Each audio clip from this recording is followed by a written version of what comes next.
안녕하세요. 저는 마마이지 다디와이어 일레신문을 시작하겠습니다. 8월 15일이 무슨 날인지 알아? 광복절. 그래, 맞아. 우리나라를 되찾은 날. 맞아. 우리나라를 되찾은 날. 어느 나라로부터? 일본. 맞아. 일본이 우리나라를 빼앗아 갔다가 우리나라를 되찾은 날이 바로 광복절이야. 8월 15일. 그런데 그때 우리나라를 일본에 빼앗겼을 때 우리나라를 되찾기 위해서 이렇게 무력으로나 아니면 다른 방법으로나 열심히 일본과 싸운 사람들이 있었어. 그분들을 뭐라고 하냐면 독립운동가라고 해. 독립. 우리나라를 독립시키려고 싸우고 운동했던 분이셨어.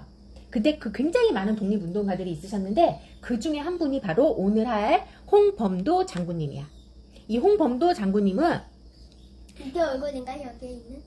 맞아. 그 조각장이 보이지? 네. 이 홍범도 장군님이 오늘 왜 하냐면 1911년에 국경을 건너서 연해주로 떠나야 했던 독립운동가들 중에 홍범도 장군님도 계셨어. 이제 그 얘기는 조금 더 이따가 할게. 그런데 1943년에 지금의 소련 카자흐스탄에서 돌아가신 뒤에 계속 그 유해가 우리나라로 되돌아오지 못하고 있다가 드디어 올해 110년 만에 고국으로 유해가 되돌아왔대. 신문 그림으로 하얗게 나오네. 그래서 얘 연습하는 게. 한국으로 되돌아와서 대전의 현충원에 지금 안장돼 있으셔. 그래서 이때 오랜 세월 동안 못 돌아오시다가 돌아오셔서 이때 사람들이 굉장히 많이 축하를 하고 그다음 분향소를 찾아서 추모를 하고 이랬었대.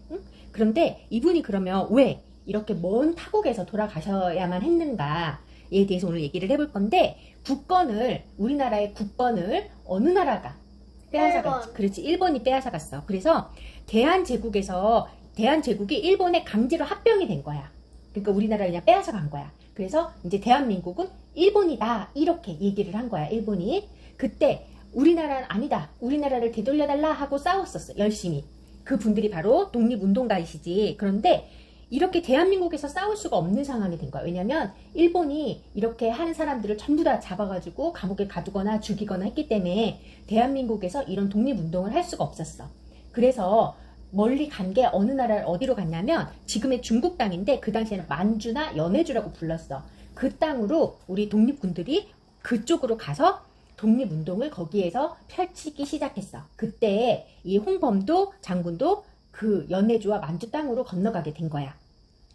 그렇다가 9년 뒤인 1920년 6월 7일에 독립군 장군이 되셨대. 이 홍범도 장군님이. 그래서 어떠한 그런 싸움을 했었냐면 엄청 봉오동이라는 지역 이름이야. 지역 이름? 지금 우리가 수원이듯이 봉오동이라는 곳에서 일본과 싸움을 해서 이기시기도 했고 그 다음에 또 유명한 독립운동가 중에 김좌딘 장군이 계시거든. 그분이 주도했던 청산리라는 곳에서 또 전투를 해가지고 우리나라가 일본군을 물리치고 이 투쟁에서 이긴 적이 있었어. 이러한 여러 가지의 그런 독립운동, 싸움 이런 거를 이렇게 이끄셨던 분이 바로 홍범도 장군이셨어. 그런데 이렇게 싸우다가 강제로 지금의 소련 땅인 카자흐스탄으로 떠나게 되신 거야. 왜요? 어떻게 해서? 갑자기 소련에서 카자흐스탄으로 이 연해주와 만주에 있던 사람들을 전부 다 이동시켜라 이렇게 얘기가 나온 거야.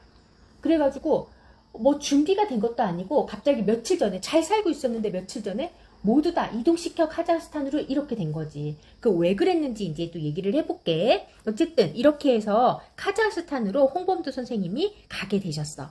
그래서 이것도 강제로 가게 된 거야. 그러니까 우리나라가 힘이 없다 보니까 일본한테 나라를 뺏겼다가, 그치? 또 좀 있으니까 소련이 저 멀리 있는 카자흐스탄으로 또 우리나라 사람들을 전부 다 이동시켜 해서 강제로 이사를 가게 된 거야. 여행을 갔다 왔다가 다시 가니까 독립운동. 여행이 아니야. 여행이 아니라 강제로 거기 가서 살아라 하고 강제로 옮겨 놓은 거야, 사람들을. 그게 이제 강제 이주인데 이렇게 하면서 그렇게 홍범도 선생님도 이쪽으로 강제로 가게 된 거야. 그래서 여기에 가셔가지고는 이제 이 독립운동을 할 수가 없는 상태잖아. 너무 멀리 떨어져 가시게 돼서 그래서 여기에서는 뭐 극장에서 수의 그러니까 극장에 그 이렇게 경비 아저씨 같이 그런 수의도 하셨고 그 다음에 그냥 노동자로 생활을 하시면서 어려운 생활을 하시다가 이 여기에서 1943년에 돌아가시게 됐대. 그렇지만 그 중간에도 이 홍범도 선생님이 거기에 갑자기 이 한국인들이 가게 됐으니까 얼마나 어렵겠어. 할 일도 없고 거기에는 논밭도 없었기 때문에 그렇지만 어디만 했잖아?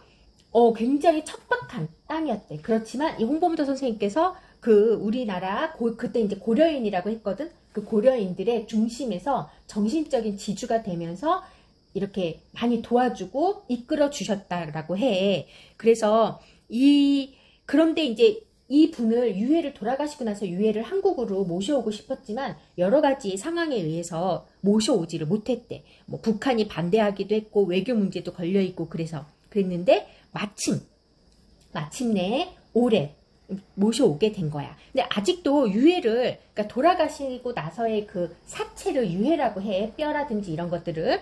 근데 유해를 찾지 못한 안중근 의사라든지 이런 여러 명의 그런 다른 독립운동가들이 아직도 굉장히 많이 남아있어서 그분들을 다 우리가 우리나라로 모셔오기 위해서 많은 노력이 앞으로도 필요할 것 같아.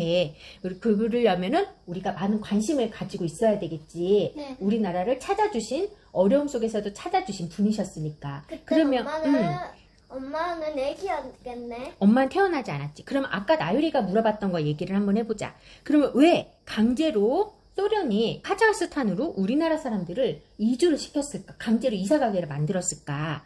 이 여러 가지 설이 있대. 그런데 가장 유력하게 뽑히는 이유 중에 하나는 뭐냐면 이때 당시에 만주하고 연해주로 독립운동가들이 가 있었다고 했잖아. 여기에 있으면서 이 소련이 주장한 게 뭐냐면 거기에 있는 우리나라 사람들이 일본의 간첩으로 활동을 하는 사람들이 많다. 이렇게 주장을 한 거야. 그러니까 일본의 간첩 활동을 막아야 되겠다. 이렇게 주장을 한 거지. 근데 실제로 간첩 활동이 많아서 그랬을까라고 생각을 해보면 왜냐면 그때 당시에 러시아와 일본, 소련의 옛날 이름이 러시아야. 러시아와 일본이 전쟁을 했는데 러시아가 졌어.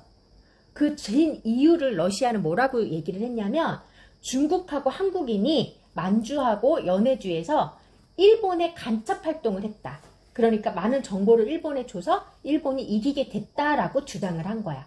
그래서 너네가 간첩 활동을 해서 일본 편을 들어서 우리가 전쟁에서 진 거야 라고 얘기를 한 거지. 그러면서 거기에 있던 사람들을 아주 먼 카자흐스탄으로 강제로 이사를 보낸 거야.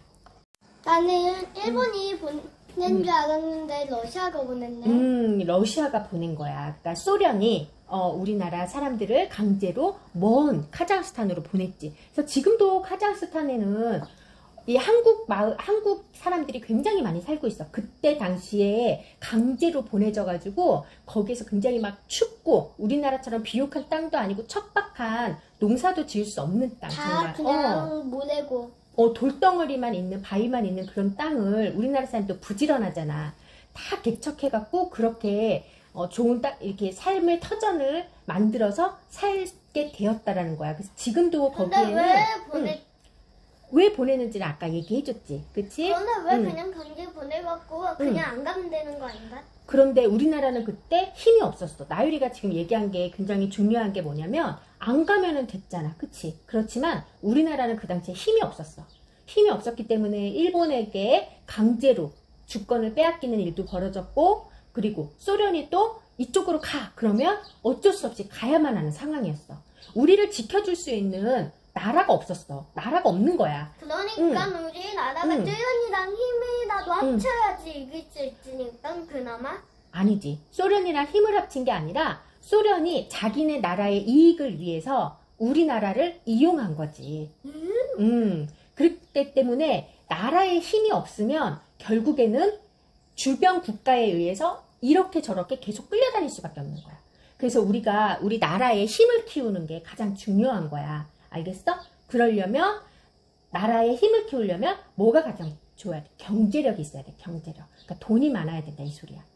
그렇기 위해서 우리가 한 사람 한 사람 다 노력을 해야 되겠지. 네. 그래서 오늘 이렇게 얘기해보니까 어떤 생각이 들었어? 그러니까 부자들이 많아져야 된다는 게 생각이 들었어요. 그래. 부자들이 많아야지 그, 경제력이 더 많아져서 우리나라가 힘이 세진다는 걸 그렇지. 느꼈어요. 그래. 그리고 다율이는?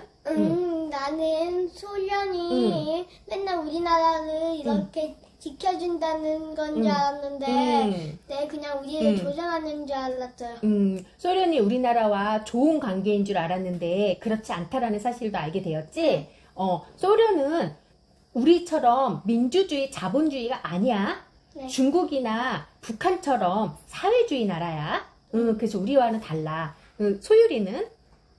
우리가 경제를 많이 알아가야 한다는 걸 알았어요. 그래. 왜 많이 알아가야 될까, 경제를? 힘이 강해져야 되니까. 그렇지. 우리나라가 힘이 강해지려면 우리 개개인이 부자가 돼야 되겠지. 힘이 강해야 되겠지. 경제력이 있어야 되겠지. 그런데 우리는 아직 어려갖고 부자가 되긴 힘든데. 그렇지만 지금부터 지금부터 이렇게 공부를 하고 경제 공부, 돈 공부를 하기 때문에 너희가 나중에 컸을 때 부자가 되고 경제력이 더 높을 수가 있는 거지. 그래서 지금 이렇게 공부를 하는 거야, 우리가. 자, 오늘도 수고 많았어요.